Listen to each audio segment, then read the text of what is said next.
Hola, soc la Bet, docent de secundària de l'àrea del Barcelonès, i avui m'agradaria explicar-vos una mica com ha estat el nostre procés per muntar una assemblea educativa de centre, perquè espero que us serveixi i us doni ànims per fer-ho en els vostres centres.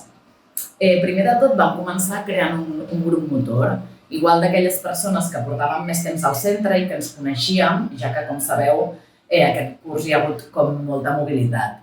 I ens vam reunir i vam començar a fer una feina comunicativa. Vam decidir un dia, una franja horària que ens permetés coincidir tant la gent del torn del matí com la gent, sobretot, de postobligatòria del torn de tarda, i vam buscar una franja que coincidíssim i vam fer cartells per poder informar que tal dia, tal hora, hi hauria la primera assemblea educativa del nostre centre.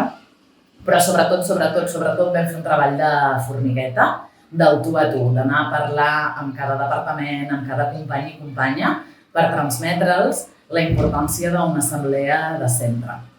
I per què pensem que és superimportant tenir una assemblea de centre? D'una banda, per organitzar el malestar, perquè no quedi en la típica conversa a l'hora del cafè, no? De totes les demandes, necessitats i manca de recursos que tenim i podem organitzar i lluitar-ho juntes. D'altra banda, també per tenir un espai on compartir les nostres necessitats i preocupacions tant del dia a dia en el centre com més macros de les mancances del sistema educatiu actual.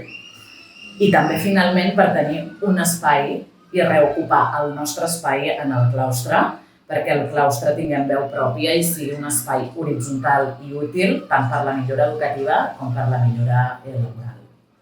Després, un cop feta aquesta feina de comunicació i de formigueta, doncs vam tenir la primera assemblea de centre, que va ser un èxit, i ens vam començar a organitzar en comissions i grups de treball. Tenim un canal una comunitat de WhatsApp on tenim tots els grups de treball i també les comissions i ens organitzem a través d'aquestes.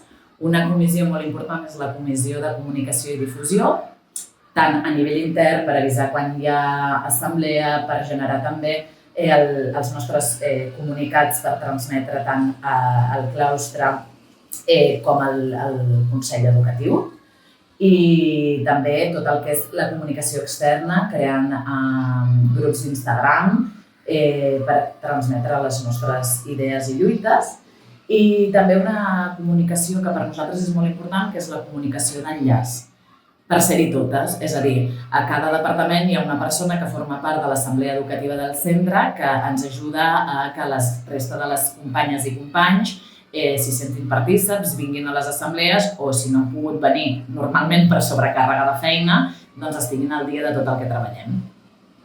I també tenim grups de treball específics. Si volem portar temes al Consell Escolar o al claustre, hi ha grups de treball que recopilen informació per les demandes que nosaltres volem exposar. De moment ens està funcionant molt bé tota aquesta estructura i esperem que també us sigui de servei i útil en els vostres centres. Si estàs pensant que no tens massa a portar a una assemblea educativa de centre, només dir-te que cada persona suma i que depèn de la participació de totes, tornar-nos a sentir una comunitat educativa viva, real, organitzada i combativa.